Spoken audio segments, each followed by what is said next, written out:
Remember growing up making the perfect mixtape was an art? It would take hours or even days to get the mood just right. It's an art that's nearly been lost in today's drag and drop digital playlist world. We're four friends of 35 years with many, many mixtapes between us. Join us each episode as we pick a theme, discuss the songs, and build an infinite mixtape. Welcome to the Mixtape Diaries. So, listeners, welcome to a new episode of the Mixtape Diaries. I'm just going to jump in right off the bat. Brad counted us down 3, 2, 1, and I thought he was going to give us all the finger. Based on what was going on in the green room, maybe two of you were going to get it. This is going to be an interesting episode, everybody. Coming in hot. Welcome, everybody. It's been quite a while. It has been quite a while. Yeah, it's been too long. Yeah. Didn't we just record like 10 minutes ago? Well, we did just record an episode a minute ago, dear Mark, but for our listeners, they don't know that. We're on a marathon recording session today. We are. That's why it's spicy. I think because we've had all sorts of things going on the last couple months. I mean, I really feel like life kind of returned to normal for a lot of us, and but we've still been dealing with illness and all that fun stuff. But here we go, violins. No. I mean, earlier in the it's week, I sat down and I wrote a 1,000-word rant about availability, and I was going to throw myself down on the tracks, and I was going to read it out like manifesto style. I was going to say like a set this manifesto. room on fire. So you're But in Jerry spirit of Maguire season, now? All I'm going to say is the God's honest truth right now. It is so good to see you three on my screen again. Whatever your feelings about krautrock. We're okay. Foreshadow. Oh, Foreshadow. Listeners, wait till you get to the end of this I love episode. you guys so much, This man. is going to be a battle here. I feel like this is a pretty contentious episode here. All right, let's all put our hands in now, right? Because we are a team. That's right. We are a team. Go team.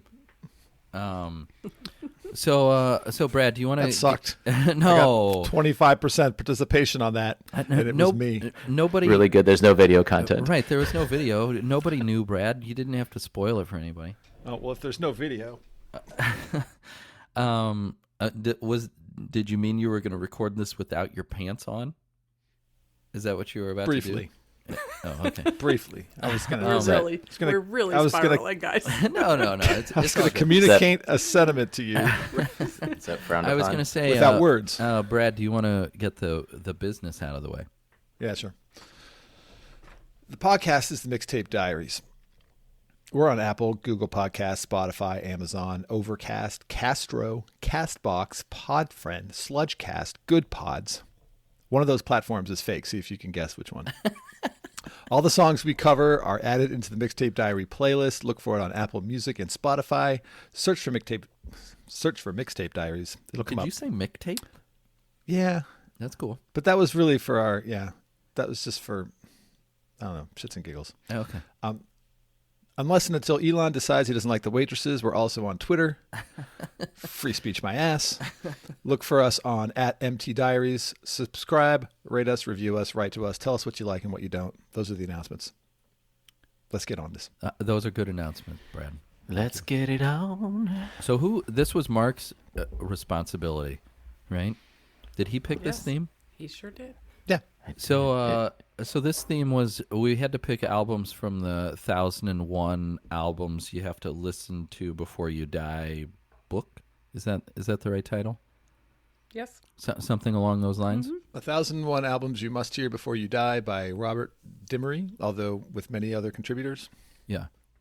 And Brad graciously sent me the most recent version of this book this week. I wasn't sure what the 20-pound box from Amazon contained in it, and it's this massive tome. I mean, it's quite a book. It's like a 3-inch thick book, and it's printed on super shiny, glossy paper, and I swear to God, it easily weighs 4.5 pounds. Yeah.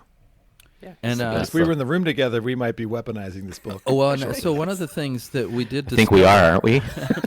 one of the things that we did, this book does get updated from time to time, which is kind of interesting. And I think we probably all have 4 different versions of the book. Wait, let's all hold them up at once. Now, go. Mine's over there. Oh, it is? Wait, I would take a picture. Oh, So too bad. Oh, so Brad So and Mark have the Brad- same version. Carla has a slightly newer version, and I have, I think, the newest version.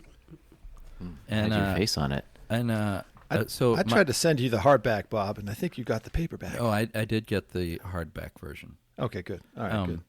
I would go get it, but it's back there. You can't see. I'm pointing back there. So we talked about this in an episode a while ago. Well, and we've referenced this book quite a few times, and I think probably in a lot of music podcasts that are out there, they probably reference this book a lot too. It seems like just as you run through things, you'll see references to this book.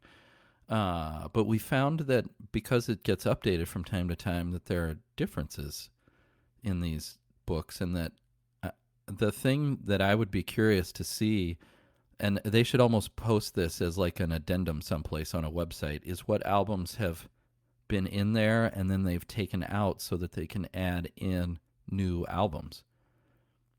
Because I find that kind of interesting, that the older albums they've kind of left alone, but as new albums come out, they kind of pull from more recent albums and then throw in a new selection.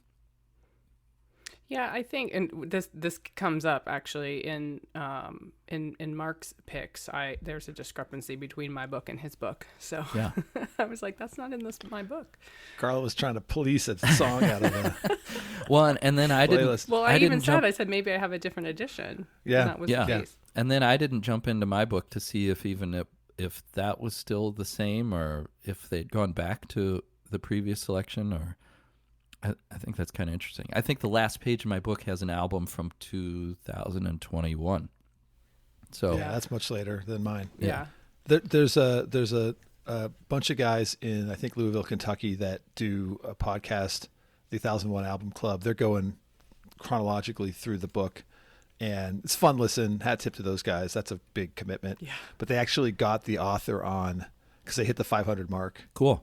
I think like a couple weeks ago, and they got the author on and talked to him. And he said that the way, when you see the way the book's stitched together, like the 4-page Their spreads signatures. that go in at the back of the book, they're able to pull fewer of those out and make substitutions. And so his approach has been not to reach back into the earlier years and make changes, but kind of shuffle some stuff out from the later years. Yeah.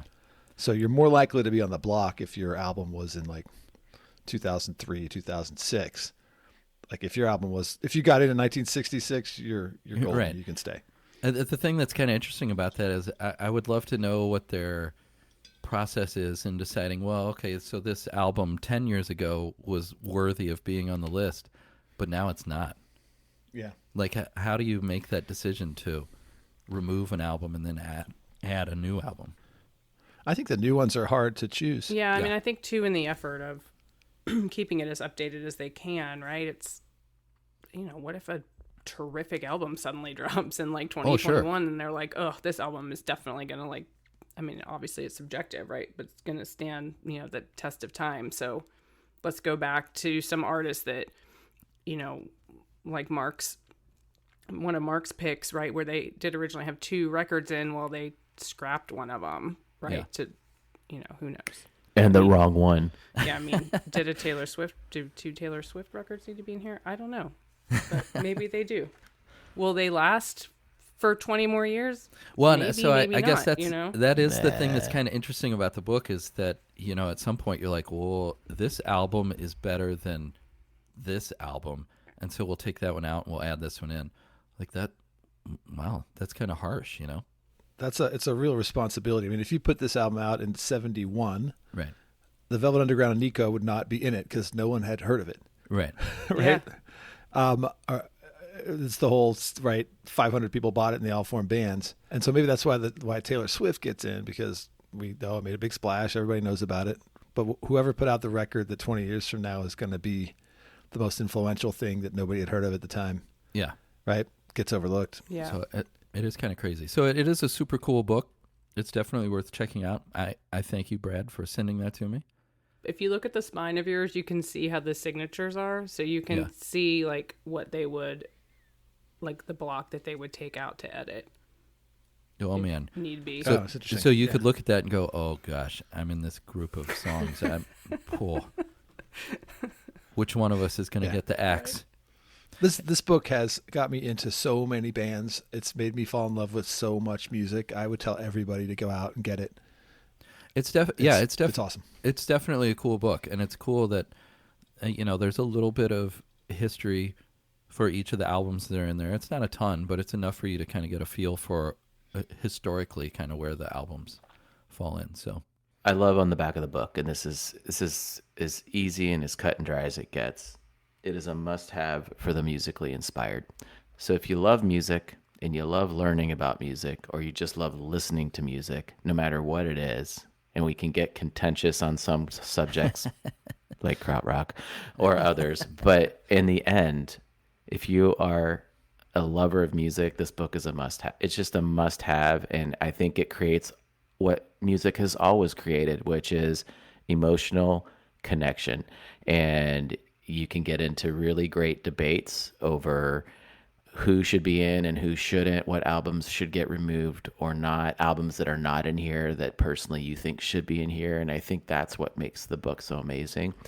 When I got this book, Liz and I immediately just started on page 1. And while we're not doing a podcast about it, we're literally just starting at the beginning. And we play an album or two a night. And, we usually just an album. And we're just leafing our way through. That was during COVID. So clearly now that we're a little busier, it's a bit harder. But we're just entering the 60s. So we've been through kind of the first half of it. It's a really fun way just to hear music you may, to your point, Brad, you've never heard of or chose to listen to because of whatever reasons. This forces you to go listen to it and kind of decide, oh, this was worth listening to, or this is garbage and I'm never going to listen to this genre again. But like that's what's wonderful about the book. It forces you to broaden your horizons. It forces you to broaden your horizons and then react one way or another. And I think that's really fun because obviously we're doing a podcast about music, so we clearly all love music and I don't know what I'd be like in life without it. So I think this is a fun episode, as we were maybe it was a cop out for a theme because I couldn't come up with anything better, and it was sitting there and I'm like, well, at least this will narrow us into 1,000 albums. Right. Because I hate to choose. It's fun to see the evolution of the genres this way too, because I think we tend to think of them very siloed, like, oh, I like punk, oh, I like post-punk, but this book helps you see the evolution of how some of those bands that we loved in the 80s and 90s, like where their roots really came from, that we wouldn't have known otherwise. Absolutely. You definitely have to have a big, sturdy bookcase for it. It is a big, heavy book. It's coffee table or bus for me. So yeah. So I guess we should go ahead and get started. So I will go first, and my first song I chose, "I'm So Bored with the USA" by The Clash from The Clash. I thought I'd talk to the dictator of the world. In fact, it's getting on. I'm the kind of fun I miss a word. I'm so bored with the USA. I'm so bored with the USA. What can I do? Yankees, the detectives are always on the TV. I mean, what can you say? It's a Clash song, right? I guess the thing that's kind of crazy is that this is their first album. I guess the thing that, and especially this song, that I hadn't really picked up on until I really re-listened to it for this podcast, because I probably haven't listened to this album in a long time, is how angsty and political the album is, and this song in particular. And I felt like it still completely resonates. So even though the album's from 1977, I felt like some of the themes in this song and this album were still relevant. And so I found that kind of interesting. And I don't know if that's just because I'm an older listener now and I understand maybe a little more what these songs are about. But when this song came on, I was trying to choose a song from this album. When it came on, I was like, oh, well, I feel like this is a natural. Like, it sounds like a Clash song. It sounds like a punk song from the 70s. But like everything about it is prototypical. But then the lyrics are just, I thought, kind of genius and still poignant. Yeah. Big Joe Strummer lyrics here. Yeah, yeah.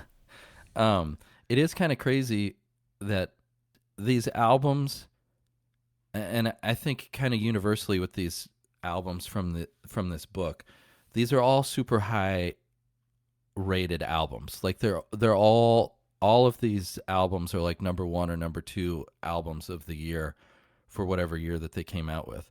Like I feel like kind of universally as you flip through the book, like these albums are the best of the best. And so that's kind of the thing that's interesting is that going through and researching this album a little bit, you kind of discover that when this came out, everybody was like, oh my gosh, this album is revolutionary in so many ways. Just the lyrics, just the sound, everything about it. And so I feel like to a certain extent, you kind of take it for granted that it's a Clash album. And then you start reading that it was so influential and important at the time that it makes sense that it's in this list of 1,001 albums. Makes you wish you could go back to 1977 and hear it when everybody else was hearing it for the first time. Yeah. And forming the opinion rather than, right? Because a lot of this, like, the opinion gets handed to you. It's not hard to agree in this case, right? But yeah, I always thought, I always thought this first album sounds kind of thin to me, like production wise. Yeah. The drums aren't really fully loaded. The guitars are kind of plinky, and you contrast Nevermind the Bollocks, right? Which came out around the same year. The Pistols had this big wall of sound going that really hits you. And I don't know if you guys listened to that. There's a podcast about the Clash on Spotify, which I strongly recommend, but also didn't finish, I don't think. But they talked about how they hired, I forget what the guy's name was, but an American producer for the second record. And he really like made an effort to beef up the sound. Yeah. And the band hated it. They really didn't like it. And I think it's interesting because so I think they really wanted that kind of DIY quality. They didn't want it to be dressed up. It's the punk piece of it. Yeah. Yeah. Yeah. Yeah, it says that they recorded this album for 4,000 pounds in 1977. Yeah. So, I mean, that was peanuts. And not only that, it was recorded and mixed in 3 weeks. So if you think about like cost and speed to which, that would definitely lend itself to less production as well. Right. Totally different track listing on the U.S. release. I was going to ask, why was that? What was the I don't know. reasoning behind that? And so this album, even though it's their first album, is actually their second U.S. release. So that's kind of interesting too, that the U.S. version had a way different version than the original pressing of the record, which is kind of interesting. And who knows why that is? I'm sure that was something with the record labels and probably trying to decide which tracks were going to be more commercially accepted. Although I guess the thing that's kind of strange about that is that, for CBS Records to be making that call in the late 70s about a punk album and then trying to decide which of these songs would be more commercial, it feels like all of that goes against the grain of trying to be a punk album. Yeah, I just find it odd that they it's like all the same songs, I think, right? But they just resequenced them. Yeah.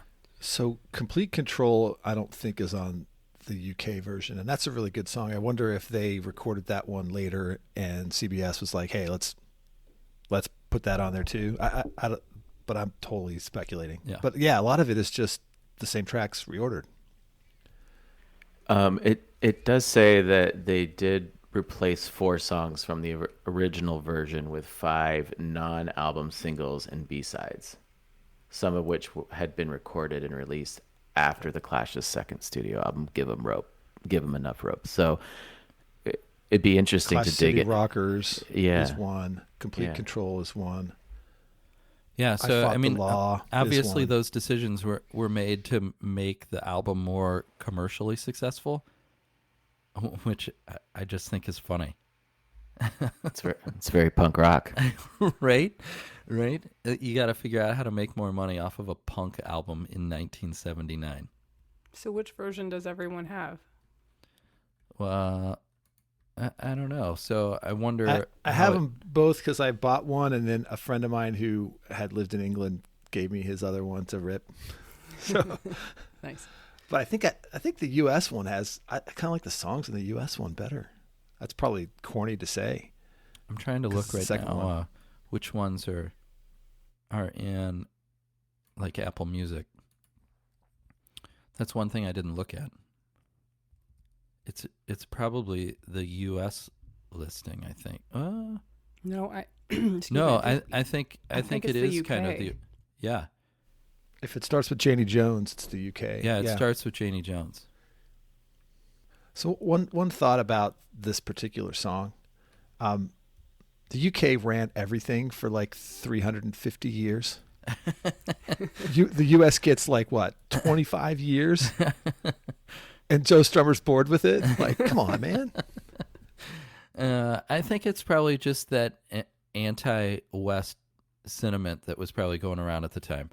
You know, we're at the end of the Vietnam War, and that certainly left a We're the big bitter dog. taste. Yeah. And everything was getting westernized, and so I'm sure some people didn't appreciate that. It's a well written song. As the story goes, it actually was originally titled "I'm So Bored with You," which was written by Mick, and it was about Jones's girlfriend. And apparently, when he played it for him the first time, he misheard the title. I don't know how you mishear "I'm so bored with you" and it becomes "I'm so bored with the USA." But that was the only little tidbit I could find on kind of That the might have been a origins of the polite name. way for like Mick, for Joe Strummer to be like, I think I misheard this. Let me rewrite this into a much better song for you, Mick. Right. And to sneak in a Kojak reference too. That's nice. So that's my first song. I'm So Bored with the USA by The Clash. My second selection. Oh, I guess I should say that the way I chose these three songs was I had freshly received this book and was trying to decide how to choose three songs. And I came up with the brilliant idea of I would just grab the book and start thumbing through pages and then have my wife say stop, and then I would go with that album. And so that's how I came up with these three songs. So they are really completely random. I figured it was already a good list of albums, and I would just randomly pick three. I did pick four. I will confess to this. I did pick four. The first album that I picked was Marilyn Manson, and I decided to pick something else. For the sake of the playlist. For the sake of the playlist. I did also not start at the very beginning of the list because I felt like I wanted to keep the songs a little more relevant probably to the music that we tend to listen to instead of ending up with some album from like 1956 or something. So that was All my fair points. disclaimer. So my second song. I like that it comes now, by the way. So There's a reason why we're getting it now. so it seemed to make sense to let everybody know why I picked "Emergency on Planet Earth" by Jamiroquai from the album "Emergency on Planet Earth." The kids need education. Whoa, and the streets are never clean. I've seen a certain disposition prevailing in the wind. Sweet change, and not everybody's listening. Oh, emergency on planet Earth. There's that love that I am witnessing. I'm just another wasted word. I guess one of the things is that everybody's probably familiar with Virtual Insanity. And I guess the thing that's kind of crazy is that as I was listening to this album, I feel like the band Jamiroquai came up with a sound, and then they 1,000% stuck to it for these first several albums.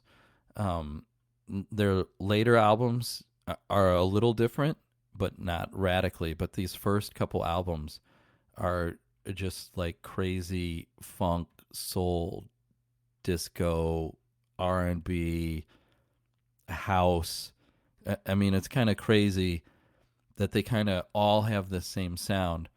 And then I guess the thing that made this song stand out to me is that along the lines of the Clash song, that's a little bit of a protest song, I suppose you could say. This one's kind of along those same lines. And a lot of Jamiroquai's albums and tracks tend to be a kind of, there's a definite social conscious to the lyrics of the songs, and it's something that they've kind of always stuck to throughout their history as a band. Jamiroquai is not the lead singer of the band. Everybody kind of calls JK Jamiroquai, but JK is actually the leader of the band. And they've had kind of personnel changes over the years, but he's been the one that's always been there. And I think because of that, they've had this sound that just kind of sounds the same throughout the history of their recordings. So, I mean, I did pick this song a little randomly, but I think it's kind of fun. I've always kind of thought Jamiroquai's sound is kind of cool and different, and it is kind of interesting that the band Jamiroquai has had a lot of commercial success over the years, which is kind of surprising because it's not, other than Virtual Insanity, I don't know if I've ever heard any other song ever played anywhere. But yeah, I mean, they've won all sorts of awards, Grammy Awards, all sorts of things. They sound like they win Grammy Awards. It's kind of crazy that I feel like they're one of these bands that's like under the radar somehow, but not really. The notoriety that they've gotten for so many of their albums is kind of crazy. But then you're like, I've never heard any of these other songs other than Virtual Insanity, which is kind of crazy. I think they benefited too from like the height of like MTV too, because their videos were pretty inventive. Yeah. And particularly, I mean, everyone knows the video to Virtual Insanity, but they produced great videos, and I think they really benefited from that too.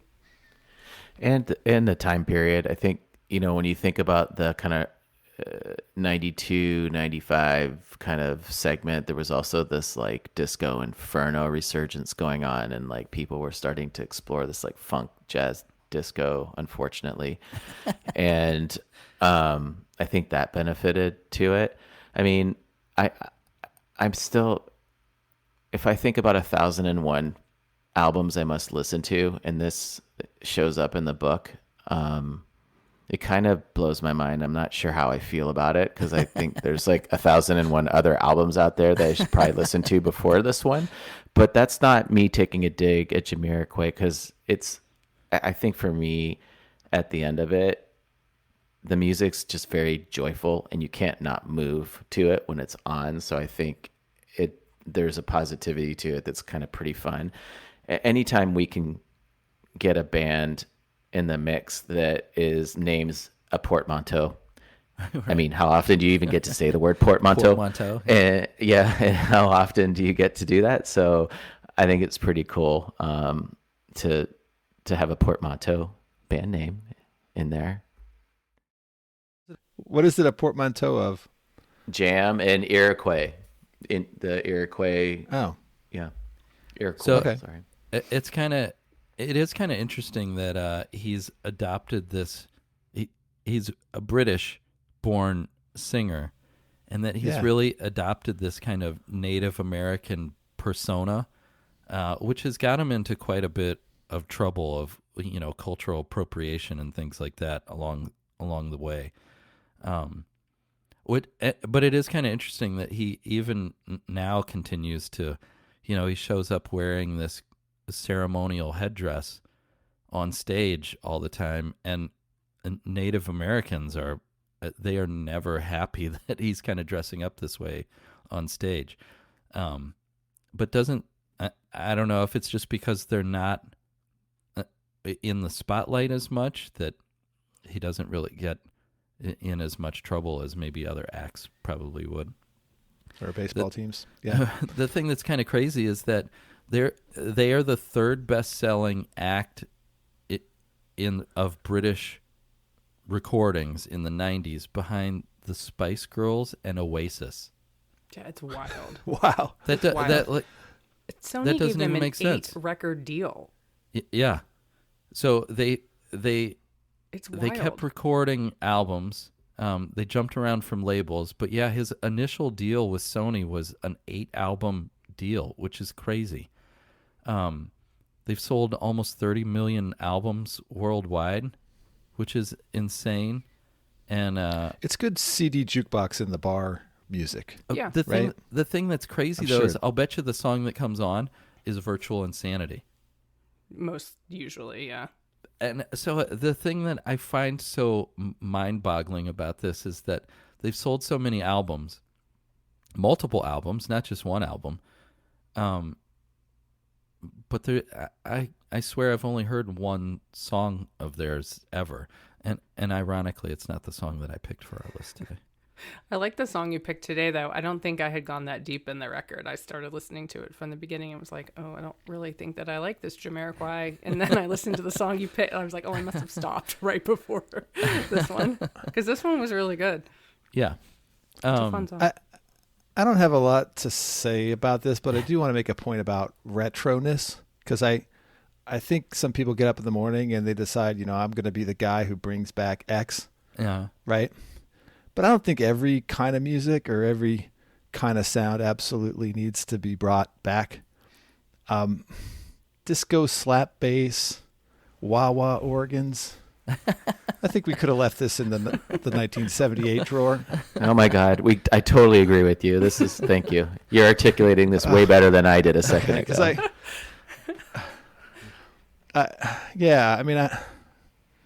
we can leave it It's there. fun every once in a while, though, to break that out. But that's really, that's where they go. Really. Yeah. I think this is every record. I mean, that's just their I sound. think it's like 98% Casey and the Sunshine Band and 2% Stereolab, and that ratio is way the fuck off. So there you go. There's Jamiroquai in a nutshell from Brad. I was like, Mark is gonna hate this song, and then I started to hear that punk sound dial up. And I was like, Mark's gonna hate this. All right. But The Mark and Brad alliance is strengthened. yeah, at least on this one. So my third song is, and this one's kind of interesting because we kind of discovered a lot of things about it the other day as I texted all of you and said, well, this is my third choice. My third song is Ladies and Gentlemen, We're Floating in Space by Spiritualized.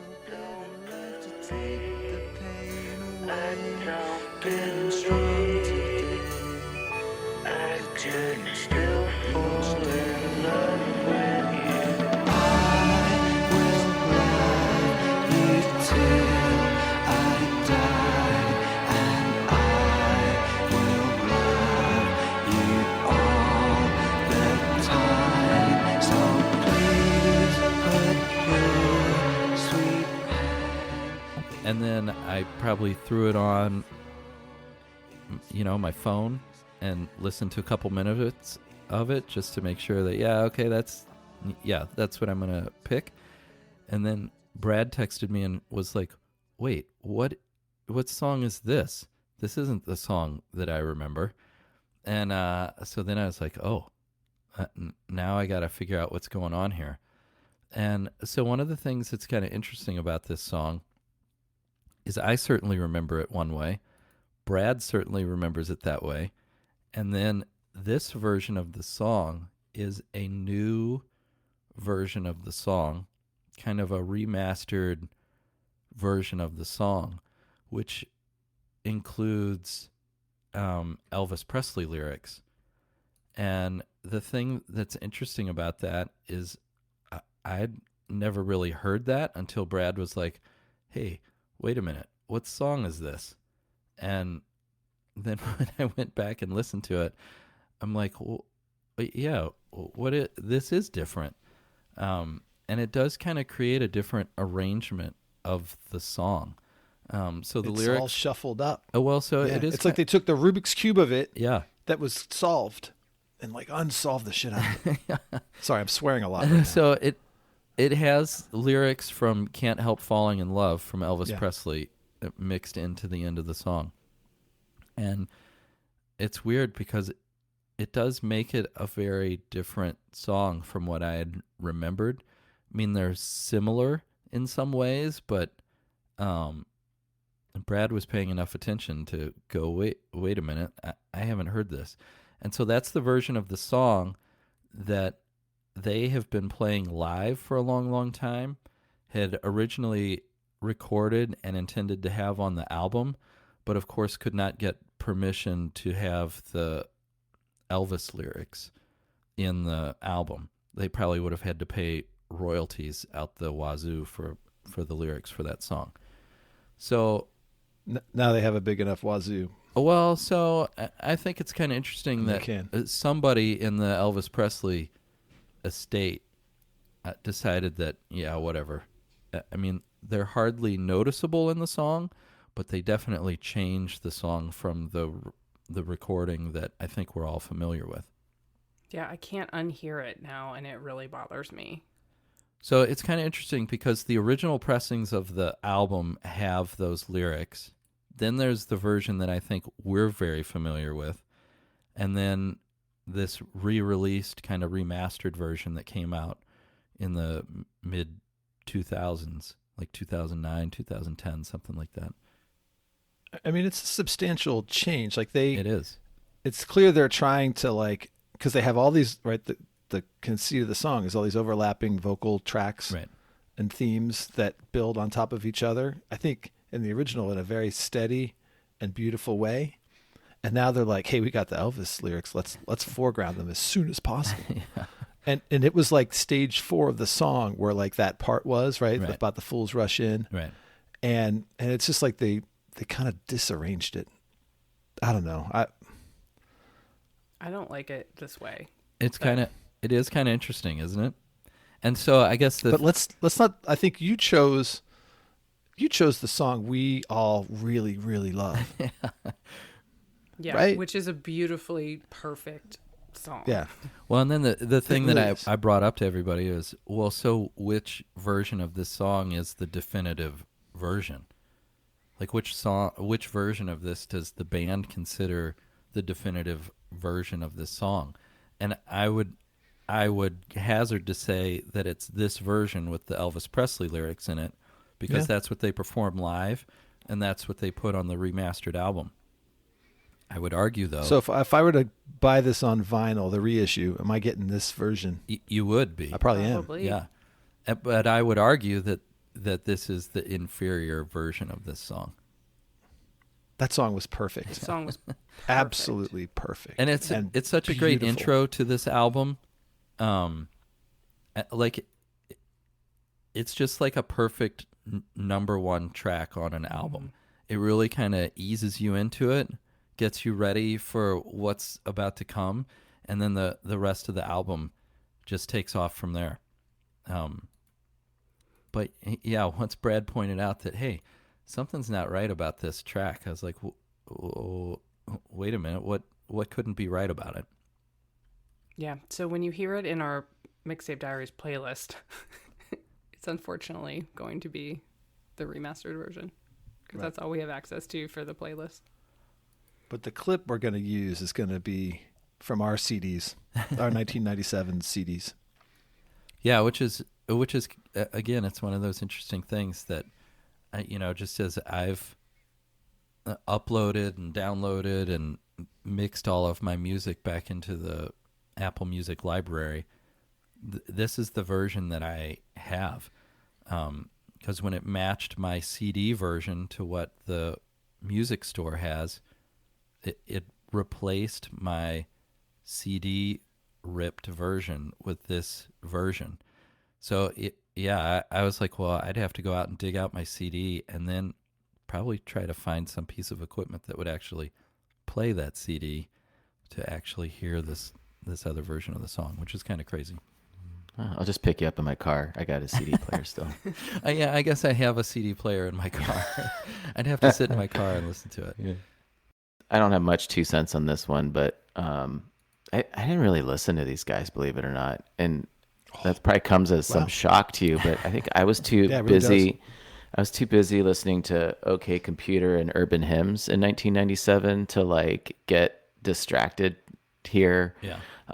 With this, I've heard them over the years, and certainly I have no issue with Spiritualized whatsoever, and understand their place in music. But yeah, for me, this was just kind of a refresher. And actually, I can spend, because I've listened to so much Oasis and Radiohead and Verve over the years, I think this is like, oh, okay, I've got more space to listen to this and discover it, or at least rediscover it in a more interesting way now. But I found this song kind of interesting because I actually heard a lot of Blur and Gorillaz in it as well, which kind of is interesting because Blur was kind of at their height in '97 as well.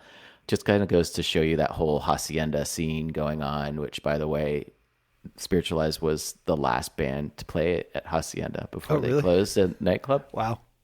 Which is kind of a cool link up, but they became that last band to play at the Factory Records Manchester nightclub, which is kind of a cool roundup. So definitely, we all know how nutso we are on the Manchester scene in this group. So yeah, I think you make an important point, Mark, about 1997.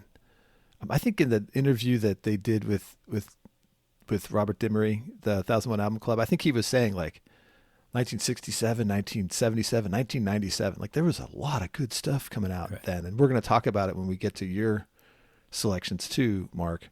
That was a year for music. And yeah, it makes sense that something might slip by you, but this album is incredibly good, insanely good. They are terrific live even today. Yeah. You should check them out. Yeah, the live performances that I was watching on YouTube are kind of crazy, and that's definitely a rabbit hole that you can start going down. It's interesting that Mark brought up OK Computer and Urban Hymns, that he was listening to more, because depending on the list that you look at from 1997, this Spiritualized album was the #1 album of the year over OK Computer and Urban Hymns, which is saying a lot, because I don't think I see it that way, but I mean, it shows you how much good music was coming out like all at the same time, that your battle was to try to decide between Urban Hymns and OK Computer. Like, that's kind of crazy. Yeah. Yeah, and then if you look in the 1001 book, like, to see what else is sprinkled around this in '97, Blur's self-titled album, Corner Shop, Chemical Brothers, right? You know, Primal Scream, like Prodigy, like, you know, it's just like there has to be a Pulp album around there somewhere. Yeah, Daft Punk, you know, like, it's just pretty wild, like all the albums in '97 that were around this. So like, I feel less bad that I wouldn't say I miss these guys, because I'm very familiar that they existed, but I don't own a single CD by them whatsoever, never did. So like, you can see where like my purchases went. So maybe that's just too mainstream.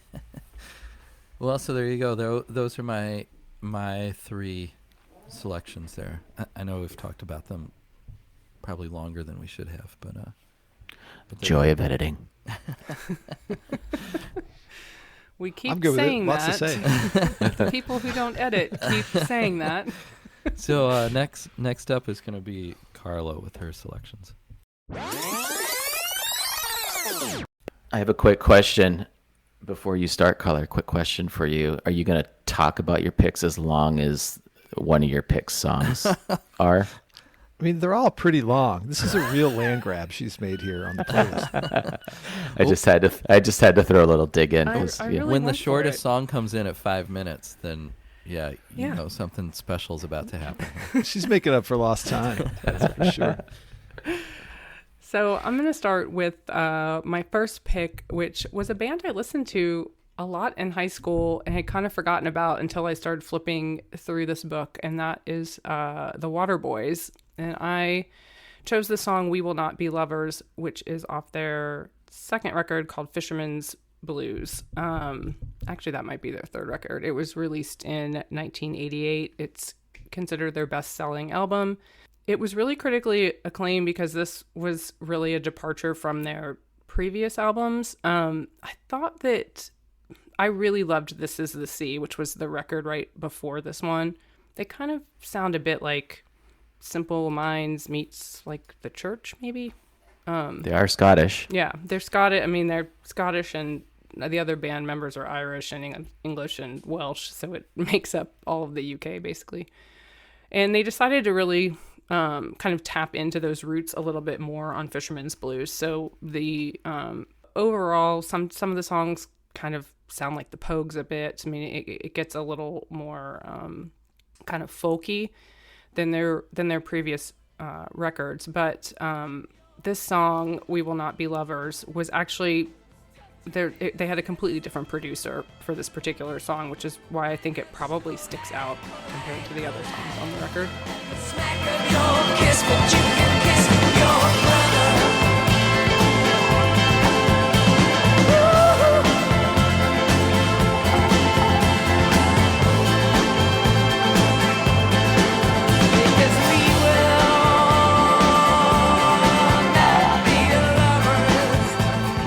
I love the fiddle and the violin and every song every instrument that is on this song. The lyrical content is, I'm a sucker for songs that are kind of storytelling in some way, and this really does it. This is a guy who's telling a girl they'll never be together, but you kind of realize through the song that they probably both liked each other, but it was never going to work out. So it's an interesting song. There's like no chorus. The music itself just sort of repeats itself over and over again, and which I guess also is a sub theme of mine here. But it's kind of at a manic, frenetic pace that I think just kind of elevates the lyrical content a little bit more in the way the music was produced. So I don't know. I just hadn't heard the Waterboys in a while and thought, I'm going to throw them in there because I really like this song. I guess I hadn't really put my finger on it until you really described it there, the thing that makes the song stand out to me. And it's just, it really is kind of a storytelling kind of song. He's so emphatic. Like, there's no chorus in it, but it always, he always emphasizes that, like, no matter what he's saying, he's like, but we will not be lovers. Like, at the end of each verse. And I think it just... Like, he's trying to convince himself. Punctuates it. Yeah, yeah. Well, and I guess from that regard, it's almost written more like a poem than a song. Mm-hmm. So that's kind of interesting, too. I'd never heard of this band. You haven't? And no, it was like I'd literally, which I'm surprising, seeing how I've known you for as long as I have, and have, I don't know how many mixtapes from you, which I'm sure it's on there and just don't remember it. So maybe I have heard it, but like this band had completely left my brain, and it surprised me that this was one of your selections, and maybe just because of recent hanging out via the virtual world, the music's been so different coming from you. This was really, I mean, this kind of sits in my alley, and I'm fresh off a trip to Scotland for work. So like, it just there was a lot of very fresh nostalgia listening to this, both from the time period that it was originally released, back in the kind of late 80s time period, but also just having kind of been in Scotland as well. Interestingly enough, I was reading in the 1001s edition that I had that in their heyday, folks thought they could be as big as U2. And I heard a lot of U2 influence in his vocals, which was interesting. And it was just, so it was cool to read that. I'm like, I might be nutso on a lot of things, but the ear can be there from time to time. So I thought there was a cool sync up If you listen to the records prior to Fisherman's Blues, I think you'll hear that even more, which is probably what led people to say that. I love This Is the Sea. That came out in 85, and The Whole of the Moon was like the big single off that one. Yeah. Nice, just pleasant surprise, like pleasant refresher. Yeah, they get a little folky. It's a little folky, this record. So I don't love the whole record because I tend to, that's not really like a genre that I gravitate to, but And I love it. the use of the fiddle and everything in this particular song has always really struck me. So let's talk about the violin guy, because I kind of feel for him. He's playing that same thing over and over again, like upwards of 7 minutes. Yeah. I was kind of picturing him looking over at the rest of the guys, right? You get to the end of like a 4-bar cycle and you're like, hey, we're gonna wrap this up now, and then they keep going. And he's like, oh, It's a lot. and he like grimly does another 4 bars. How about now? No. Jesus Christ. I didn't like this the first time I heard it.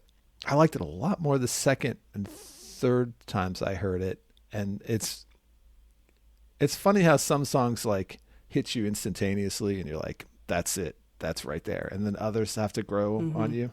This one had to grow on me. So, yeah, no, I'm with Mark. It did surprise me to hear it coming down the Carla chute, I think. You For sure. have to watch, there's a YouTube video from a live performance in like, I don't know, 2015 maybe. And I'll send you guys the link, because the keyboard player is like, I don't know what band he thinks he's in, but he is just like pounding on the keys. Like, he's so animated that you Herman Schmidt, are maybe? so distracted by him that all you can see is like, it just takes your eye to him. Like, for 7 minutes, he is just like pounding away the keys. Right. So it's fun. And that violin guy's just doing that. Yes, yeoman's and the work, violin so guy's this other just guy standing there. can showboat. Yeah. My uncle's a big Waterboys fan.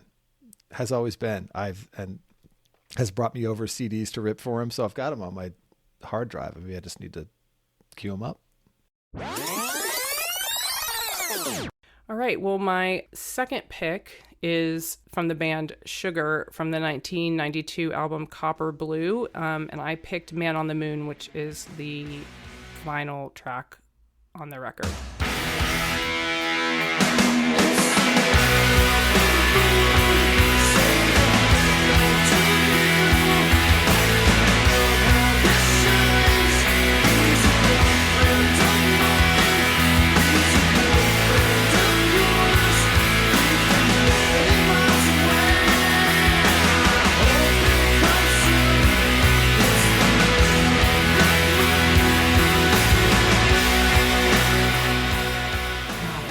I had forgotten, honestly, all about it, Mark, until you picked this theme, and I started kind of flipping through. I'm like, I want to pick something from the 90s that we haven't really talked about, and now I'm down the rabbit hole of this record again. I just love every single song on Copper Blue. I think is great. It's like Bob Mould's blistering guitar, like through every single song. He was the frontman for Husker Du, which was a punk band back in the 70s and 80s.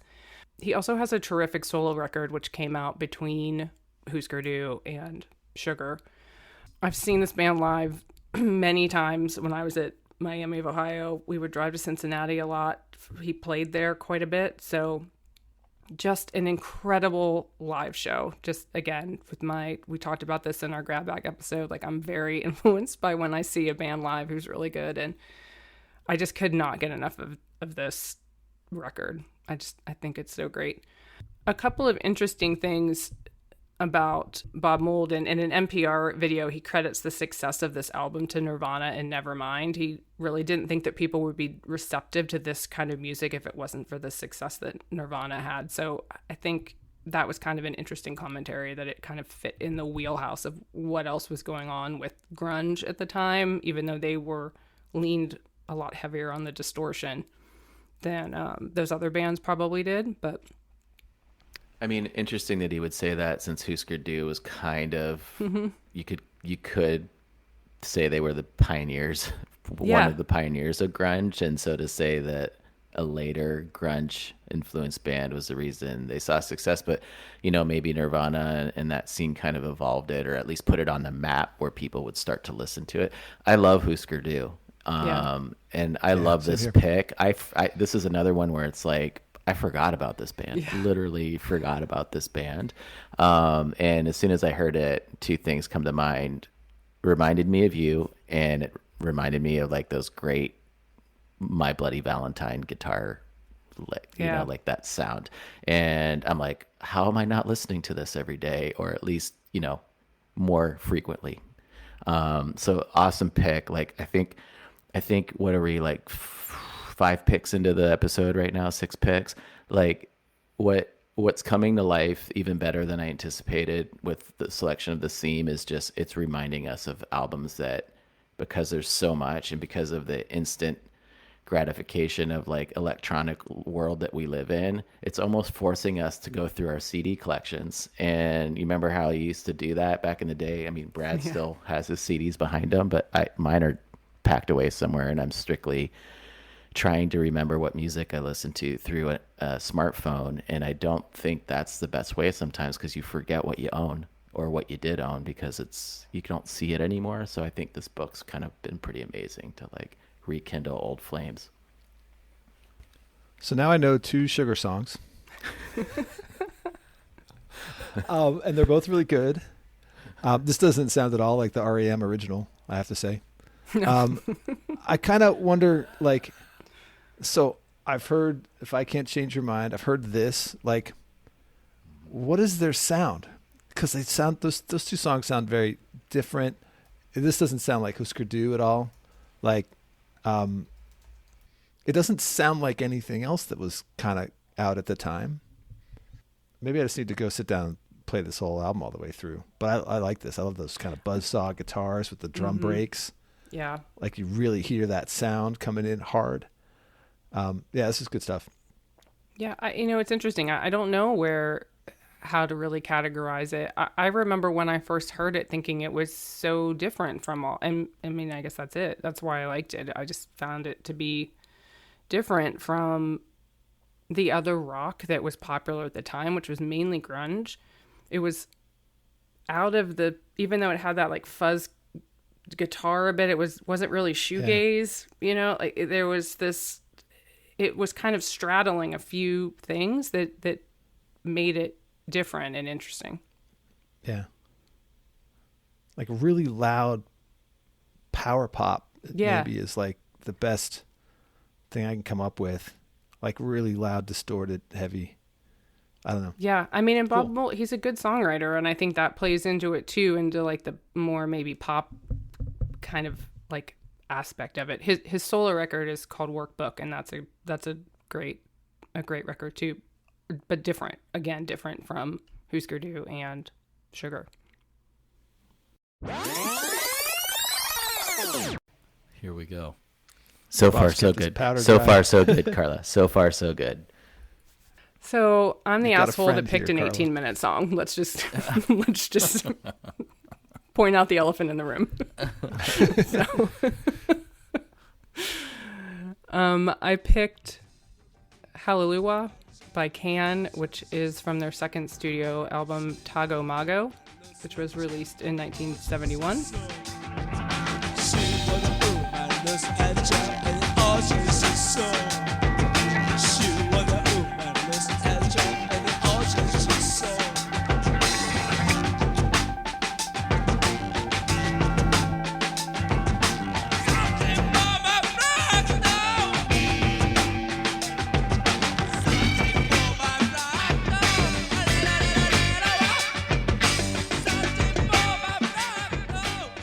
What genre of music is this? This would be krautrock, Okay. because we couldn't I just wanted to not have clarify. krautrock in this episode. Wait, what? The I door thought you was had open. a podcast for this. The door was open very wide. Right, because so many of the 1,001 best albums are krautrock. There At least are many in 900 of there. them are. And so is Jamiroquai. I can't wait for you guys to get to the 70s in that bookmark and see how many of these you have to listen to. I have my own version of 1001s where the 70s are just pretty much torn out. So you don't even So, have yeah. that decade in your book. I For see. some reason, it doesn't exist in my book. Mark's book is the 901 albums you have to listen to before you die. 1001 albums of 1990 to 2000. Right.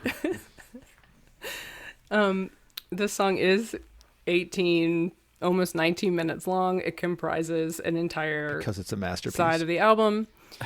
I picked the song because, yes, as Brad just said, it is a masterpiece. This was really the song that probably cemented my love of krautrock in this band. This Can is the band that I have the most of their albums. And, the first time I heard this song, I think the thing that drew me to it is it really reminded me of Happy Mondays. Like, I just had this, from Kinky Afro, there was just this beat that kept going that to me, I just kept thinking about Happy Mondays, and it kept kind of going down that rabbit hole for me. This was the first album using Damo Suzuki as their lead singer. The kind of fun fact about that is they just found him busking on the street and asked him to perform with the band at the show that they had that night. So they hadn't even really auditioned singers or anything. They just saw him on the street corner and they were like, "Hey, come sing in our band." And then he was the singer for the rest of time. My first reaction to you saying that is they're singing in this song. Well, it's experimental art rock, guys. Does the singing come in at 16 or 17 minutes into the... There are words to the song. There's quite a few lyrics. Starting very early. Yeah. Yes. Those with open minds and open hearts and open ears. Somehow I missed We'll that. hear it. But go on, Carla. Sorry. The other thing that I love about this is it's a lot of improvised guitars and keyboards. No. There's a lot of tape editing happening. No. There's drums on top of drums. And just, everything that's happening with this song, even though the beat does repeat itself, No, which is it doesn't. part of that whole motoric beat of the time. Jackie Liebezeit he was a beast of a drummer, and I think that this song really just highlights that. It highlights Holger Zuke's tape editing skills, which really, that whole record is like a masterclass in what he can do with tape edits. There is a 3-minute version of this song, which was the B-side to one of my other favorite Can songs, which is called Turtles Have Short Legs. So I'm going to jump in on this because this is, as I said in the green room, this is a Mount Rushmore. This is on the Mount Rushmore of krautrock songs for me. Can's not first in my heart, and we'll hear why shortly with krautrock bands. But this song absolutely lit me up when I heard it. This is one of the first bands that the book got me into. This is back maybe 2012. Yeah. There was a website that would stream. That had all 1001 albums you could stream. This is before Apple Music. It was a radio station in Denmark. They got shut down, as you can expect. But before they did, I was listening. I played Can on that site a bunch of times. And the rhythm section on this song is just ridiculously good. There's no Fool's Gold, guys, without this. yeah. Right? And Fool's Gold is half as long. Right? But that drum and that bass, that's coming from Can, or it's coming from somewhere, and I think it's coming from Can. So I will agree with you here, and that was the only bit I was going to share, is I acknowledge that there would be no Happy Mondays or Fool's Gold without it. And I agree with you, Carla. It was killing me. I definitely could tell, I had the Fool's Gold influence and so on and so forth, but it was killing me. I was trying to think, God, who does this remind me of? Who does this remind me of? And Happy Mondays was what I was searching for. There's the in the vocal section. No, you have to go a bit to get to the vocal section. But when they do finally show up, oh, that's what I was connecting to. So listen, we all know that I give you a really hard time about krautrock. More just because it gets you guys ruffled, but I do respect its influence and need to be there because of there would be a lot of music I don't listen to in my little sections in the 90s and 2000s and 80s without krautrock. But man, the song's so long though. It's just so long. Just listen to the 3-minute version and then go listen to Turtles Have Short Legs. I guess I'll have to go back and give it another try. Because I swear I played this and I was trying to decide if there was something wrong with the file that I'd downloaded or streamed, and because I thought I'd heard the same thing like over and over, and then like I swear I'd been listening to this song for I don't know, like an hour and a half or something, and it was just the same thing over and over, and I was trying to decide what was happening there. So I guess I'll have to go back and give it a fair listen now. A couple things to listen for, I would say, when you do go back, which we will hold you to. I will go back and listen to it. When we hit the stop button, we're going to all listen to this together. The part where it stops in the middle and there's like a little bit of jingling and jangling of piano. It's about 7 minutes. And then the drums start again. And it's just the drums starting again or just... It's the best. I don't know why. Carla said about start punching 7 the air minutes when it in. comes on. It is about 7 minutes, and I clocked it today. Around 14 minutes in, when Damo just starts going la la la la la la la la, it is another like air punching moment for me. And then just a lot of it in the meantime, it is a lot of repetition of the like rhythm section, but then the guitarist is just doing a bunch of stuff over the top because he's a genius. Yeah, I don't know. Look, if you could fit more time on the side of a record, this probably could have been longer. Yeah. Probably. Yeah, that's probably true. I mean, the thing that 'Cause that's the happened way with their live shows would go. the thing that about this record in particular is it probably was, and Brad and I talk about this a lot in the Krautrock podcast, but you know, a lot of Wait, times you have a Krautrock podcast? Shut up. It was just Carla and Brad talk about Krautrock. Episode 3, Can Taco Mago. yes, we deep dive in this in episode 3. But they would just record until they couldn't record anymore. So realistically, this song probably was longer than the 18 minutes that are on good point. the record. And Holger Zuke was recording them even when they didn't think that they were recording. So ultimately, when they put this record together, he was splicing things together from just kind of off sessions when they weren't. I mean, there's like, you can hear little kids sometimes in the background or like a dog barking. It's just like random stuff he was picking up because they did record this in a castle in Cologne. So if when you really start to listen to it, it's a good headphone listen because you can start to pick out some of the different things that were coming through during those sessions. Well, let's not make this segment as long as the track that's all I have to say. So, I'm done. You can listen to episode 3. Carla and Brad talk about Krautrock for more detail. For more of this, my. which you're desperate to have. Oh, gosh. That's it. I'm done. no. All right, I'm next on the chopping block, I think. I'm to go just back and teasing give you, it- Carla. I have to go back and give it another listen. Give it a fair shake. Sometime when I've got like 2 or 3 days free to sit down and listen to the whole song. There's the first half of this episode. We had so much to say in this that we decided to break it up into 2 chunks.